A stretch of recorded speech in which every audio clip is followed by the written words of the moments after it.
నేను ఇప్పుడు ఇది మూడోసారి అండి రావడం. ఫస్ట్ సారి ఒకసారి వచ్చినప్పుడు అయితే ఒక ఇంటి రొట్టె తీసుకున్నాను, ఇల్లు కట్టాను, కొంచెం అప్పులు తీరాయి. మళ్ళీ రెండోసారి వచ్చాను, 2 ఇల్లు కట్టాను.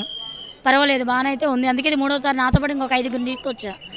అది నమ్మకంగా అయితే బాగానే. మా చెల్ల మస్తాన్బి, షేక్ మస్తాన్బి. బాగుంది, పడవ బాగానే ఉంది. రొట్టెళ్ళు మాకు వచ్చినా ఎప్పుడు వచ్చినా మాకు పని అవుతుంది. నెల్లూరుకి సంవత్సరం వస్తాం. మేమా ఇంట్లో అప్పులు రొట్టె, కై బరకత రొట్టె అన్నీ పట్టాం. అవి తీరినాయి, అది అందుకోసం అని మళ్ళీ వస్తుంటాం. హైదరాబాద్ చాలా నమ్మకం ఉంది. 8-9 ఇయర్స్ నుంచి వస్తున్నాం. ఇక్కడ అన్నీ బాగా జరుగుతాయి. అంటే మనం కోరుకున్నవన్నీ ప్రతిదీ బాగా అవుతుంది. అందుకే ప్రతిసారి రావాలని అనుకుంటున్నాం. అది బారా షహీద్ దర్గా రొట్టెల పండుగ ఏదైతే ఉందో దీన్ని మొహరం జియారత్ అని మేము చెప్తాము.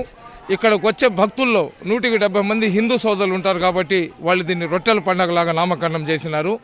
ఇక్కడికి వచ్చే లక్షలాది మంది భక్తులకు ఎటువంటి ఇబ్బంది కలగకుండా చేయాలనే ఒక మంచి ఆలోచనతో గత 5 సంవత్సరాల్లో ఎప్పుడు కూడా ఈ విధంగా జరగలేదు.